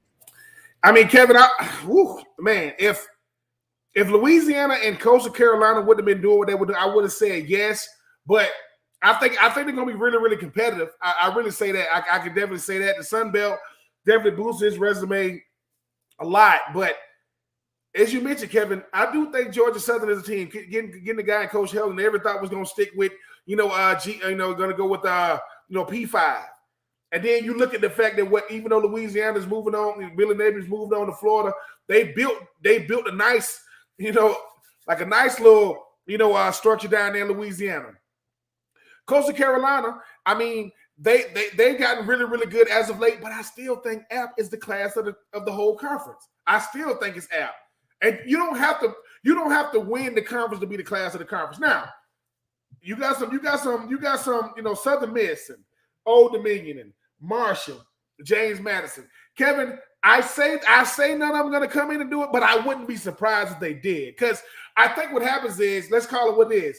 We haven't seen a lot of James Madison or Marshall or Old Dominion, Southern Miss. So I can't really tell you their style of play, but I will tell them this. If they coming in frigid, it's not going to be a good welcome. The Sun Belt is, when you start talking about P5, listen, yes, the SEC is the best P5 conference. Guess what? The best G5 conference is the Sun Belt. Play with them. Teams are not trying to play them right now. So for me, Kevin, I can say while I don't think one of the newcomers is going to do it, I would not be surprised if they did. Yeah, to me, it's probably going to be Marshall. I mean, James Madison is making the Georgia Southern trek up out of FCS. Yeah, I think the league is just in a different spot than it was when Georgia Southern came in. They just lost some members. Marshall, to me, is a team that is good enough to come in and coming out of Conference USA and get it done. If I have to pick one, that would be, I think Southern Miss kind of falling on some hard times. They got a ways to go. They were not competing in Conference USA there towards the end. I think they'll be a nice fit, and they kind of bridge that gap of the Sun Belt, giving you a team in Mississippi. And I really don't know what to expect from Old Dominion. They were 6-7. They were, FCS. They were not FCS. They were FBS football last year. But I think sliding down to the Sun Belt, I don't see them stepping in right away and making a bunch of waves. I think it's going to be Marshall, maybe James Madison. I mean, people forget James Madison has a win over Virginia Tech. They've kind of come in and stunned some folks, but I feel like the league's in a better spot than it was, and they're going to be playing on a side with App State, with Coastal Carolina, Georgia Southern. I mean, even Georgia State is very respectable at this point, and you're going to come in and try to compete with them. So I think it's going to be very tough for one of them to do what Georgia Southern did when they first came into the league. I mean, that was one of those things that you almost just couldn't make up. You make a transition, you're taking a step up, and you're not eligible to win the league, but you win it anyway, and you can't go to the championship game, and somebody else claims the championship. But that was kind of one of those things where you made that transition. I think people were like, oh, here we go. And then it's kind of been that roller coaster ride in Statesboro since then, where, I mean, it's a tough road to hoe each and every year. Going through that, somebody said, going to Louisiana, playing your rival in App State, and now you've added at least some programs that historically at that kind of that G5 level have been pretty solid. I mean, Marshall's been a solid program. Southern Miss has had their moments, but I mean, you're adding a little more depth to the league, and anytime you do that, Ben, it makes that trek to get to the championship game a little bit more difficult. But Kevin, I mean, I think you make a great point at the end when you talk about the fact that we Coach Heldon. Listen, he was the biggest hire. By far biggest hire. Oh, sure. No one saw that coming. But how much more pressure does it put on him to not just go ahead and show what you got in Georgia Southern, but not be losing to the newcomer? Because even though the newcomer just got here, it's almost like you got to look like a usual suspect. It's like Coach Heldon, it's got to look like you already been here. Because Kevin, look, there are certain fan bases. No, all fan bases gonna let you know what it is. But Georgia Southern gonna definitely let you know because they want. Jared Binko did a hell of a job going out there and getting Coach Heldon, man, and bringing him in. And then you talk about this offense that's supposed to be more lightening up, Kevin. When you talk about like the numbers they could do, when they see Old Dominion, when they see James Madison, when they see Southern Miss, when they see Marshall, there better be W's. Because let me tell you something, and I'm not gonna mention that other school in the ATL with the same initials as y'all. I was at an event. I think they had a lawsuit about that. Honestly, no, seriously. I don't know if it's who won out or whatever, but I guess Georgia State gets to go GSU because Georgia Southern's just gone to the GSEagles.com and all that kind of stuff. Yeah, just why can't we all be GSU? I'm not doing it. No. USC. We got USC and USC East, right? That's what everybody says. When I was at the event, I'm asking the guys about the GSU rivalry, and they was and I said GSU, and I said which one, and they was like, and they said, come on, man, you know what Georgia State. They said you know what Georgia State. I said wait a minute now. I said what about Georgia Southern? What about GSU down there in Statesboro? They said what about it? All I'm saying is Kevin is Coach Heldon. Rivalry. Coach Heldon is walking into that. And I like that. Now, I will say this. No one told Georgia Southern to start that, but I'm a big believer that. The brother said if that's what you want to do, we're going to do this. And now you're going to get new rivalries to go along with Louisiana's, the App States, the Colts, Carolinas. But, Kevin, I think it makes the conference so much more better. It does, yeah. Different locations. You're going to have different new rivalries will come from this. But like I said, Billy Napier is no longer in Louisiana. App State is still the class of it. Coastal Carolina's gotten really, really good. Georgia Southern got to keep pace. And if you can keep pace, Kevin, I mean, you know what they tell the coach? They tell the coach right now. Listen, man, we get to host whoever has the top. You get to host conference championship game. We ain't going to neutral location. Right. This is a neutral location. Kevin, if Coach Held, you talking about pressure? He's playing for a Sun Belt championship year one. It's not, listen, like you say, Kevin, what's the hardest thing to do? A sequel. See, the original is always good. If people try to do the sequel, it ain't as good. Top Gun Maverick, it's close. No. There's certain movies that are better than the original. Not a lot. So you think the new one is better? You think the Top Gun, Yeah, I do. I feel bad for saying that because I know a lot of people will, the only person on the planet. Top Gun 2 better, or not Top Gun 2, Top Gun Maverick better than the first one. Okay, the only person that's good at sequels and equals is Sylvester Stallone because he writes his own script. Listen, because it is possible for sequels to be better, right? I just gave you one. I think Top Gun Maverick better. Rocky 4 better than the original, and Rocky 1 Rocky 4. Yes, I give you that. But it is possible. But Kevin, this is the thing though, Coach Heldon is running into this. He's running into what Coach Mario Cristobal is running into. What Lane Kiffin gonna run into. I'm not Lane Kiffin. Coach Lincoln Riley gonna run into. Certain programs, you don't realize how deeply enriched they are in winning championships until you get there. I'm not saying he know the history, but your greatest player is down the hall. He's like, Coach, what's up? You Adrian Peterson? No, I'm the Adrian Peterson. What's up? You want to know? I'm just saying, Kevin. Show me a lot to live up to. Yeah, you saw me run over the entirety of Youngstown State on that run. I mean, he was checking IDs and he told everybody, "You too young. You too young. You too young. Let me baptize you in the name of the Father and the Son." We got more to come here. It is 3 and Out on the Big Skin Radio Network.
Good to have you back here, 3 and Out on this Wednesday, counting you down towards Braves and Phillies. Coming up a little bit later tonight, we'll have that for you, 5:50 with the pregame coverage. Braves taking game one. Ben, and again, these are the games you want to win. Phillies, Mets, when you get a chance to go head-to-head, you stick it to them, right? You want to go in and take that dub, and I know that's what a lot of Braves fans are waiting on. You haven't played the Mets hardly at all this year, and a lot of Mets fans go, yeah, we still got head-to-head. I'm waiting on it. They nervous. They nervous. No, as well they should be, Kevin. Like I said, the Braves, Kevin, no one season, the Braves have won the NL East the last 4 years. No one season has been the same. It's always been a head scratcher. But post All-Star break baseball in the NL East, it is going to be must-see TV. It certainly will. And again, the Mets looking to get DeGrom and Scherzer back right around that time. Don't remind me of that. God, no, it's fine. No, it's fine. It's fine. I think, hey, beat everybody when they're at their best, and then you can't complain, right? You can't say anything at the end. And I think the Braves have fared pretty good against Scherzer in the past. We'll see, Kevin. I mean, Scherzer and DeGrom, Lord have mercy. Hey, we got another hour to go, or leading you up towards Braves baseball at 5:50. We'll come back. Final hour, 3 and Out, Southern Pigskin Radio Network.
Good to have you back here, 3 and Out on this Wednesday. Kevin Thomas, he is Ben Troop. Thanks for making us a part of your day. We'll have Braves and Phillies coming up in just a little bit. Of course, the countdown is on to the start of college football as well, Ben. And we've got SEC Media Days coming up in a couple of weeks, which we all kind of consider the official start of the preseason.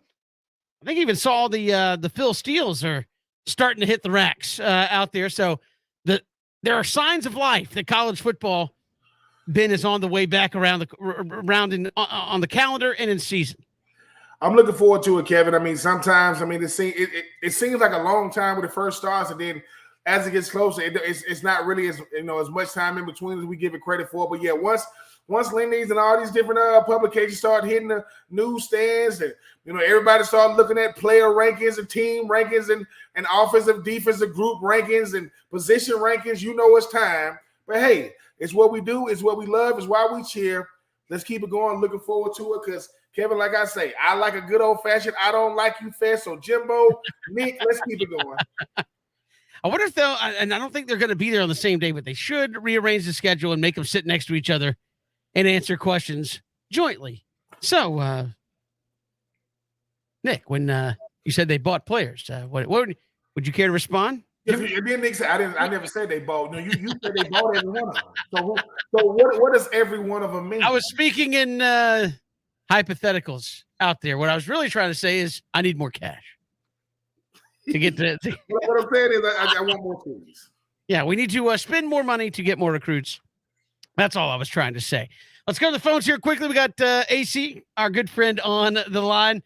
Ben, he wants to talk college football. AC, what's up? Good afternoon. Thank you so much for taking my call. How you guys doing? Hey, we're doing good. Perfect. Well, Kevin, I hope you don't have your blood pressure up like last night. My blood pressure's fine. It's just front running doesn't sit well with me, AC. I don't like the bandwagon jumpers. I just don't. Well, that's good. I love what I did, so I got your blood pressure up. Man, you're next to tackle my brother. But sooner or later, I'm going to get to you. So I have any of social media probably should post when you guys have your guests on, so I would double check. So I'm not going to call your station. Just giving you some heads up. So I have a quick question for you guys. Between Alabama, I'm talking about college football, between Alabama, Georgia, and Ohio State, whose bandwagon should I jump in this coming fall? Can I get a reason? Again, I'm a bandwagon fan, so you got to help a bandwagon fan out. Ben, I'd like to thank you for letting everybody know AC was honest. Of course I'm honest. I am a bandwagon fan, and Kevin, I am very happy about it. I can't do it, AC. I can't do it. I'll let Ben answer because I'm not. AC, listen, at the end of the day, number one, AC, this is one thing I can appreciate is this. You have added to the list of what Kevin Thomas do not like. He don't listen. He don't like double fudge. It doesn't exist. He doesn't like bowl games, and he hates bandwagoners. Like I just so AC, if you are looking for a team to latch, your bandwagon is to. I mean, there's a team in Gainesville. Latch to them.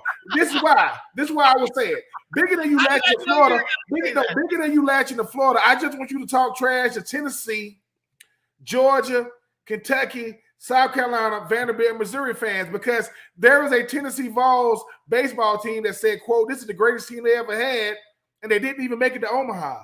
So how are you great and you didn't even make it to the College World Series? I can't abide telling people to be bandwagons, though. I can't do it. Have a team, support the team. Don't run around with seriously. Like, you can't just run around and like, we won the championship and you've been like a fan of 7 different teams the last year. Come on. You can appreciate good football, right?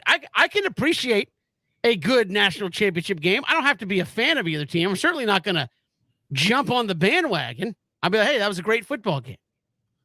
I appreciate it. I was like, but no, don't. I'm not going to encourage that behavior on this show. If you want a bandwagon, I can't encourage that.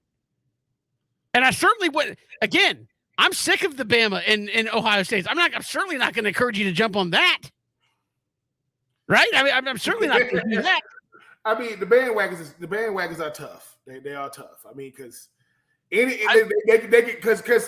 Because the bandwagons, they switch teams during the year. Like they go, oh yeah, they good. Oh no, let me go to this team. Oh, like the kid that like when the Cavs were playing Golden State, the kid had on the Cavs jersey, and he pulled it off and had a Golden State jersey underneath. I'm like, what are we doing? What are we to pick a team? Listen, my granddaddy got me rooting for the Braves. I'm from the state of Georgia, so I have to root for the Hawks. I have to root for the Falcons. I guess I have to root for Atlanta United. You don't have to. I guess. You don't have to for anybody. Just don't jump around. That's all I'm saying. Listen. Basically, Kevin is saying, don't be a Georgia Bulldog fan, because we know they only root for Georgia during the football season. If the basketball season come, Duke, Kansas, UConn. All I'm saying is and then you got guys like Ty Gurley saying something like, "Well, I'm from North Carolina," and what does that mean? So I don't get to root for Duke or North Carolina? No. Freddie plays for the Dodgers. I'm not rooting for the Dodgers. The end. Not doing it. No. Hey, Freddie Freeman want to send you a jersey. Make sure it has Braves on it. If the Mets end up beating the Braves, I'm not like, let's go Mets. No, I'm not doing that. I'll be disappointed. That's part of being a good fan and not the problem with bandwagon fans is they can't take the pain of losing. That's really what it is. Yep. Because when you ride with a team and then they lose, you feel it down in your pores, especially with college football. We feel it in our pores. Then, some of the group texts we've had around college football, it's never better in terms of good quality content than when your favorite team loses. But Kevin, because I kept wondering, what is it about the fandom? Like, what is it about the fandom? I said the hardest question to answer is, do you want to see your team win more than you want to see their rival lose? And I don't know, man. It's close. Because I do want to see, and a real fan can't make that distinction. I said, because I don't know, man. It depends on when they lose it. Like, is it like gut wrenching? Oh my God, we should have won this one. We're never going to survive. I want to see them lose, because at the end of the day, there is a genuine dislike for them. Like, I don't really dislike, but it's genuine though. Because when Georgia's playing Alabama, I'm not saying go SEC, no, bump that. I'm like, I don't know what to go. And Kevin, that's how you know you're real fans. It makes me, it does kind of drive me crazy when somebody goes, yeah, man, I've been rooting for Clemson for years. Where's Clemson at? Huh? Where's Clemson at? It's in Clemson. South Carolina. Part of the championship of last year was, obviously, if you're a true Georgia fan, and maybe not one who is an AC Georgia fan, who's just like, hey, they're good. Let's jump. Like, the pain of 40 years of not getting it done made that moment sweeter, right? I mean, I know a lot of people were like, last time they did it, I was 3 years old. I was 2. And so you're like, every year is like, I thought they were going to make it. I thought they were going to get it. And, if you're just jumping ship to the best team, you don't have to go through that pain. I mean, Kevin, let me say this. You have to wander through the wilderness. And mind you, Kevin, you notice I don't really say anything. Listen, for those people who say, wait a minute, Ben, you gonna still talk trash about Georgia just won that chip? What does that mean to me? Yes, like. Of course, I understand that. Because that's the problem. They be like, I said, so let me get this straight. It's Thanksgiving. You got a grown folks table. You had a little kid table. The little kid table had Georgia at it for 40 years, right? So all of a sudden, Georgia get to come to the big boy table, and they want to sit in the head seat. No, you don't get to sit in the head seat. You get to sit at the table. I just be saying to myself, so let me get this straight. A real fan gonna talk trash regardless. It has nothing to do with what the team is. Now, if the team is bad or whatever, you're gonna use that against them. But if I'm driving around Georgia, state of Georgia, and people honking at me, barking at me, this and the third, I said, let me help y'all understand something. Right? Ain't nothing changed. I'm still talking trash. Like I get it, Kevin. They're gonna say, I said, but this is the thing, right? I go, I'm sorry that your grandchildren get to experience a championship at Georgia because you didn't. So congratulations to the University of Georgia. They got it done. But Kevin, do you have a rebuttal for real? Like, do you have a rebuttal? No, seriously, because like ever since they won, you're like, hey, I don't care, because the first thing you got was what, 2008. Yeah. Right? It's like, hey, 2008, Ben. 2000 been a while. Listen. You know what it is, Kevin? This is what it is. I'm saying, all right now. I always tell a Georgia fan this. I say the same thing. I say, do you really want that? Do you really want to do that? Because we can do it. Mind you. And somebody will say, well, Ben, you wasn't on no championship teams. And I go, and you weren't either. So what are we talking about? So what are we talking about? So at the end of the day, listen, the best way to describe it is this. There was a certain coach that was in the studio one day that just happened to be a rival team to a team that, you know, our great Kevin Thomas went to school. And Kevin goes, and mind you, and Kevin like, listen, as long as you don't want to, I want to take a picture. And you guys are pointing at, I'm not wearing this hat, homie. And to me, that's what it's about. It's when, listen, man, I like certain colors unless they're on certain, like Kevin said, he likes blue unless it's on a Dodger. See, it's different. So for you the thought I was getting through it first when I said I'm not wearing the hat. For the ACs out there in the world, yeah, you should have to pay the gas prices. When the gas prices go back down, you should have to keep paying what it is now. Because there is nothing. Listen. No. Being a bandwagon is like a person that can't drive. Ain't no place for them. Nope. Get off the road and pick you a team. Okay? It's ridiculous. I agree. No, 100%. I'm 100% with you right there. No, I will say the mere fact that like you can go from rooting for Ohio State and at the end of the year put on a Michigan hat, that is nasty. That is ridiculous. Yeah, that's fighting words around Michigan. Listen, let me tell you something. I don't know what colleges my children are going to go to. I really don't. But if my children happen to go to some rival schools like Georgia, Florida State, okay, I'm their father. I listen.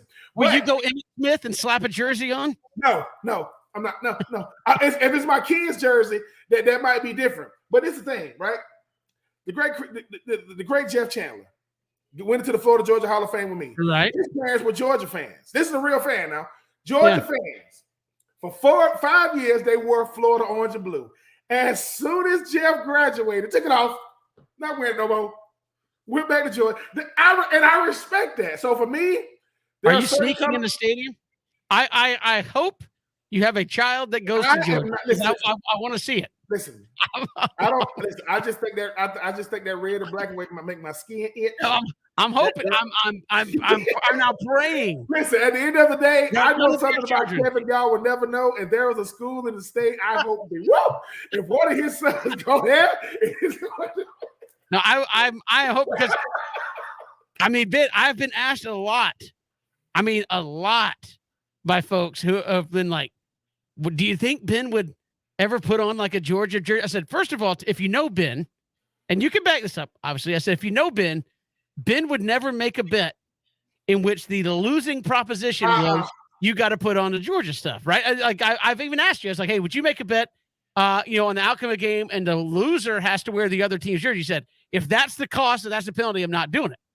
Now, if one of your children go, I think that would be a priceless photo. That would be called default. Are you no, seriously, if they do that, if you go on campus, are you just wearing a red shirt with nothing or would you actually go like, hey, white. this is my kid's I wear like a white shirt. Because at the end of the day, right, all of a sudden, Kirby wants to talk to you. What do you want to talk to me about? Listen, man, I ain't here for the photo ops, man. No, that's what I'm saying. Because on the recruiting visits now, they get the parents all dressed up. Yeah. The new thing is now. This is the thing, right? The new thing is now you got to put on something. Listen, man. Man, it's nice. I'm gonna reach out to your son and say, make sure your dad goes. I will say this. My son was at the recent Manning Passing Academy, so he take a picture with Peyton Manning. Right. He took a picture with Anthony Richardson. So he's making the rounds. My son is, making the rounds. Look, at the end of the day, listen, if you want to, my child is going to school for free, I can deal with it. But before he make that sound like, son, is it this the one you felt the most comfortable with? Yeah, you sure? I ain't telling you what to do, but I'm just saying. I want to see it. Quality education is quality education. I understand that, but I just would love the recruiting photo that comes out and he's standing there posing in the gear and they got Ben off to the side with the jersey rocking. No. Because you know what's sad about the Emmitt Smith situation, Kevin? His son didn't go to Georgia. You didn't have to put it on, Emmitt. Dang. So you're not putting it on until signed, sealed, and delivered. Yeah. If it's signed, sealed, and delivered, I'm gonna sit there, because at that point I got to look past it. But my stomach will be hurting. Just know that. Ben Troop in a Georgia, Tennessee, or Alabama or Auburn jersey. And my child and my daughter play soccer, and I think one of the number one schools of soccer, Florida State. Put on that garnet and gold, Ben. It's burgundy. Burgundy. Can't even agree on the school colors. I've had a lot of people want to know what the dollar amount it would be to get you to say "Go Dogs" on the air, and I said I don't think there is one. Listen. If we talk about live tour money, okay, we can do it. We can do it. You might get there. Yeah, but then Kevin gonna say, "Okay, well, y'all, what's up? What y'all talking? Let me see." All I got here go. I only got to wear it one time. All right, get all the pictures you can get. When it go off, it's going to the trash. I'll work to make that happen, folks. But no, we got more to come. A lot to get to here in the final hour of the program. We're counting down towards Braves and Phillies. Also had a chance to sit down with George Masvidal. That big UFC event coming up August 5th in Savannah. We'll talk about the fight night coming up later on this summer, and we'll hear from him next. 3 and Out, Southern Pigskin Radio Network.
back. It is 3 and Out here on the Southern Pigskin Radio Network. Kevin Thomas here on the program. And, man, UFC growing and growing. Big fight promotion coming on August the 5th.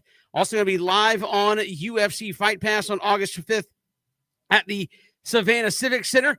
Icon FC going to be putting on the promotion. Joining us here on 3 and Out, you know him from the MMA, UFC Ultimate Fighting Championship in the welterweight division, one of the best going. George Masvidal joins us here on 3 and Out. George, welcome. How are you? Good, man. How you doing? Hey, I'm doing fantastic. Before we get into some of the things you got going on, coming right here to Savannah, talk about, I'm always interested. What was it that led you to, I guess, wake up one day and said, I want to be in the fight game? Snap. That happened a long time ago. Maybe it was like first Kung Fu movie I seen that I fell in love with fighting, and I just wanted to pursue that for the rest of my life. And then the UFC came around. I was able to turn it into a career. And then I always knew I wanted to be involved in the fight world in all aspects. You know, I've been a cornerman, I've been a coach, obviously a competitor. I always thought I could promote as well, you know, especially something that I know so well of, that I'm so well versed in. So it was just a matter of time before I got into the promotions. And you've really, as you said, been involved in all aspects of the fight game. For those of us who just enjoy watching it, what is it like being in the ring, getting ready to take on somebody in a fight game? Which again, it's 1-on-1. It's you versus the other guy. It doesn't get much simpler than that, right? It's the best. It's the best feeling. You know, you prepare for this moment. This other individual is preparing too, and some of us have been preparing since we're like 7, 8 years old. So it's like each one of those fights, it's a lifetime. It just might seem like a fight to somebody else, but it's a lifetime of experience being poured into that moment, you know. So it's definitely somewhat religious to me, very, very like surreal, though I've done it over 50 times. And then it's also the place where I feel most comfortable at, where I'm like, wow, this is what I was meant to do. I love what I'm doing. I'm like a fish to water once I'm in there.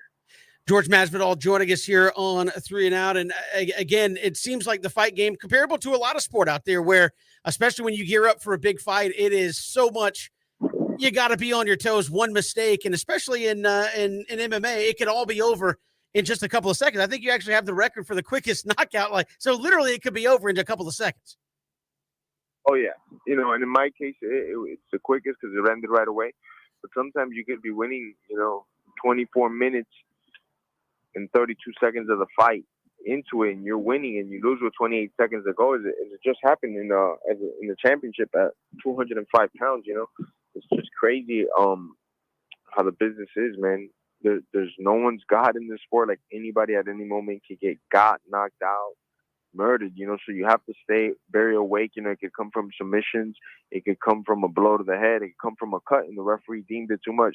So it's definitely a sport that keeps you on your toes, and no matter how good is the guy or how many belts he has, whoever that person is can always be beat. We see it. Guys that have never lost in 10 years all of a sudden get knocked out, So it's a great sport because you just never know. No matter how much you know, you just never know the conclusion.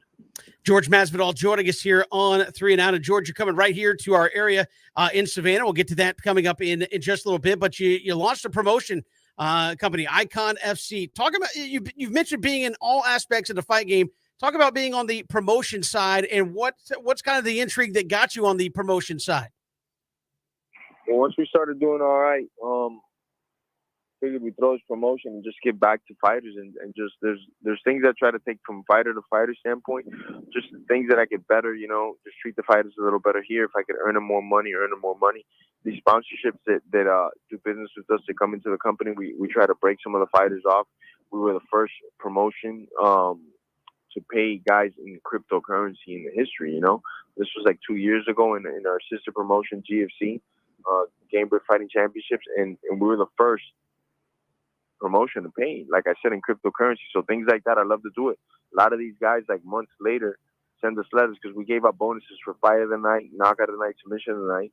We gave out like $5,000, and that $5,000 turned into $20,000, $30,000 for some of these guys. And these letters that they sent us like 3-4 months later were like the greatest things, So that's another reason why I got into promoting, to bring different aspects into it and bring all the platforms that I got, all the connections that I got to these young up and coming fighters. Let them go out there, get their 15 seconds of fame and cash in on it, and like I said, fighting's very up and down. So we try to give them as much as we can from the start and just help them out in their career. George, how important was that to you, obviously, as a fighter yourself? You mentioned, I know that's a constant thing you hear about in the fight world, is how much these guys are making to fight, because you're literally putting your bodies out there on the line to go do what you do. And who knows how you're going to come out of each individual fight that you go in. You're right, man.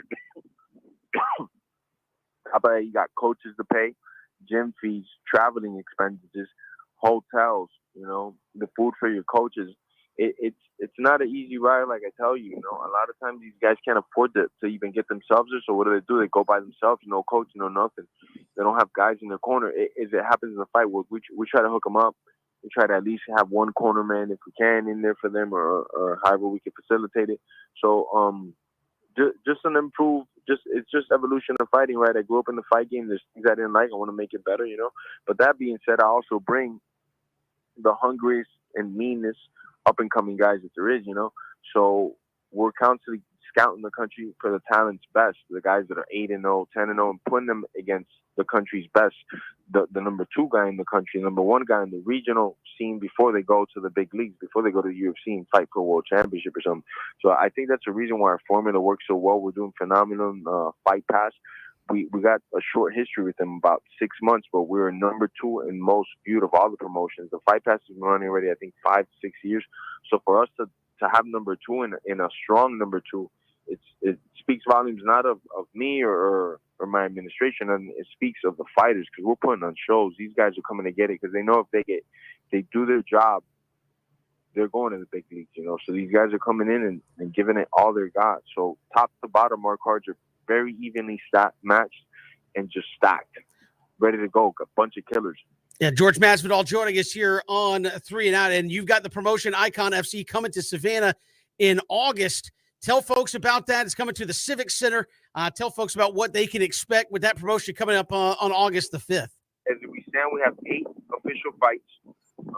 We have some Savannah talent, Georgia talent as well. One of the headliners is from Savannah, stud Josh Blyden, 9-2. Kid's a stud. He's facing up against another stud, and Steven New, 8-3. Guys are both great. Then in the co-main, we got Amun Cosme, 4-0, versus Diego Gomez Mansour, 5-0. As I was telling you, we just try to find the country's best and get them going. One of our featured bouts, we have Joe Schilling to be announced because, we've had a tough time matching up Joe. A lot of guys keep pulling out, don't want to fight this guy, So if you're hearing this, a fighter out there and you want to fight August 5th, give us a call if you're around 185 to 205. It's hard to match this guy up. This guy's a criminal, man. Hey, the fight game is big time. You got to be ready to go. Finally, George, what's it like to step in? I mean, when you come out the curtain and you're getting ready to face a Nate Diaz, an Usman, then some of the big fights that you have, describe that to the regular person when you're mentally trying to get there and obviously the place is going nuts. I want to try to explain in a way that everybody can understand, right? So, I get it's a combination of being in line for the roller coaster, literally, where you just want to go already, right? You don't want to. You're over this line, You're over being in the back warming up, putting your hand wraps on. You're over being in the line for the roller coaster. You just want to go. Or if you're a skier, being at like the top of the hill on the lift, and then you finally get there and it's your turn to go. And for a second, you go, man, but do I really want to do this? And you're like, hell yeah, I want to do this. And immediately after, these drugs get released naturally into your body, and it's like nothing before. All these chemicals start flowing. The adrenaline gets mixed in with the dopamines and all the things that are going through your body, and all of a sudden you feel like not human. For like those 25 minutes, those 15 minutes that I'm in the cage, I'm not saying I'm like, God or nothing like that, nothing like that. But for those like 25 minutes, not necessarily human either. It's maybe a more animalistic, or maybe I don't know what the exact combination is. But all fighters can tell you the endorphins that get released in that moment, it's like nothing other. So it's a very surreal experience, like I said. And then on top of it, you got 15, 25,000 people watching you live, plus whoever's watching around the world. It's a great feeling. At the fight time, you don't really take a lot of these things into consideration. Like me, if it's 1 people watching or 10 million, I have another guy in front of me that has 2 hands and 2 feet, and I got a job to do. So I usually just try to focus on that. But definitely the experience is, like I said, I hate to say so many times, but it's surreal. It's something you have to try. I suggest everybody out there listening, get into a fist fight, organize one, like an amateur one or a pro, but the feeling is great. There's no drug that's like it. There's nothing can duplicate this emotion. George Masvidal joining us here on 3 and Out. He's got the Icon FC coming up on August the 5th in Savannah. Also going to be on UFC's Fight Pass. Going to be a big night. George, really appreciate the time, man. Thanks so much. And that's George Masvidal joining us here on 3 and Out. We'll come back with more all across the Southern Pigskin Radio Network.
Good to have you back here, 3 and Out on this Wednesday. Braves and Phillies coming up in just a little bit. We'll hand you off to the Braves radio network. But Ben, in the last handful of minutes, the free agency out there, trades, etc., with the NBA Hawks giving up a lot. They get DeJounte Murray from San Antonio. They send not John Collins.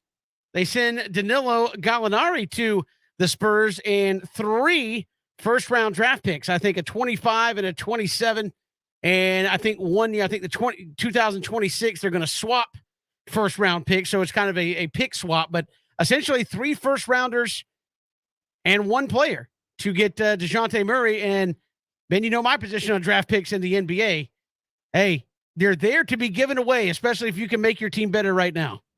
There is no better tradable piece in life than a first-round pick in the NBA draft. That's not going to be a lottery pick, Kevin. And shout out to Atlanta Hawks front office for being able to go forward. People say, is DeJounte Murray really going to be in the cards? He is. Trey, we got you some help. I don't know how much he's going to help, but I like the direction that the Hawks are going in, Kevin. With all these free agent trades, the guys opting in, opting out, staying with teams, leaving teams. I care about them Hawks. DeJounte Murray, hey, man, got the most triple doubles in Spurs history. That's saying a lot with guys like Tim Duncan and David Robinson, different things. But he's a Hawk now. Mr. Collins, it seems like you're going to stay a Hawk because nobody want that. They want to pick up that contract. Yeah. Hey, man, fall back in love with the Hawks. I think adding a guy like Murray can help him. Well, maybe you got a big 3 now. You need John Collins to step up, but maybe you can turn John Collins into the third piece of that big 3, so to speak. And certainly, as you said, Trey, got some help out there for him as well. Ben, we're just a couple of minutes away from handing it off to the Braves and the Phillies coming up later tonight. Matt Olson loves playing at Citizens Bank Park. We talked about this earlier. Heard that stat. He's had 5 hits in his career at Citizens Bank Park in Philadelphia, and they're all homers. So no singles. He's been Mr. Doubles this year. No doubles, all homers. And the Braves would like some more of that coming up tonight. You got Kyle Wright, who's been sensational for the Braves this year against Ranger Suarez. So should be a good little pitching matchup. Don't know if Acuna is going to be back in this series at all. I know he was in Atlanta last night getting reevaluated on that ankle. And Ben, as you said, maybe that's just something for this season. It's kind of been unfortunate, but since the season started, it's been in and out of the lineup for Ronald Acuna kind of all year long, where it's, hey, whether it be via rest, where it be some nagging injury or a fresh injury, it just seems like the Braves are trying to milk this thing to say, hey, can we get to September with 13 fully healthy, kind of take care of all the nicks and bumps that he suffers? Because the initial report was fouled the ball off his ankle. It looks fine, right? There's nothing broken, nothing. And then now he's not with the team last night. So it seems like the Braves are being just super, super cautious with Ronald Acuna and what they're willing to let him kind of play through right now. I think they have the err on the side of caution when it comes to him, Kevin. But good thing about it is you got a solid enough team that you want him in the lineup, but even if he's not in, they can still keep stick to the plan. Stick to the course. You want him to be back. I heard some reports that maybe he could be back as early as Friday. I'm not crossing my fingers. But as long as ain't nothing broken, no ligament damage, Kevin, I can deal with it because coming off of injury, this is what you usually have to deal with. But when you play every day in baseball, you're gonna get some nice off. But man, I'm just happy that he's gonna be back, sooner rather than later. Absolutely. So we'll see how the Braves perform tonight. A chance, hopefully, maybe to trim another game if the Mets lose another one like they did last night. But as you said, good to see them last night come out of that Dodgers series where who the heck knew what was going to happen. It was just emotional all the way around with Freddie. And hey, you lost 2 out of 3, but you immediately come out then and play a great ball game last night. And it'd be nice to go ahead and win tonight. Take guarantee you 2 out of 3 against the Phillies coming out of that and just jump right back in to the momentum. And I think a chance with a win tonight, maybe tomorrow, you could finish with 21 wins in the month of June, which would tie the franchise record for most wins there in a month. I mean, this has been an incredible month of baseball for the Atlanta Braves, to say the least. It really, really has, Kevin. I mean, going back to what we said about June, stay the hunter and the hunted. Ronald Acuna Jr., hope to get him back by Friday, but take care of business tonight. Make sure them Phillies know y'all definitely battling for third, because the Braves are trying to get back into that first place slot. Yeah, and remember, as I said, with every Braves win in this series, you push the Phillies a game farther back. So you're 4 behind the Mets, and you push the Phillies 4 behind you. So you're getting some separation going on out there as well. Appreciate George Masvidal joining us here. Got the big Icon FC coming up August 5th at the Civic Center in Savannah. Going to be on UFC Fight Pass as well. Appreciate him joining us on the program. Kyle Wright, Ranger Suarez, your pitching matchup coming up this evening. And we'll see you tomorrow. 3 and Out all across the Southern Pigskin Radio Network. Hit us up on Twitter at Pigskin Radio. Conversation continues there. We'll see you tomorrow. 3 and Out.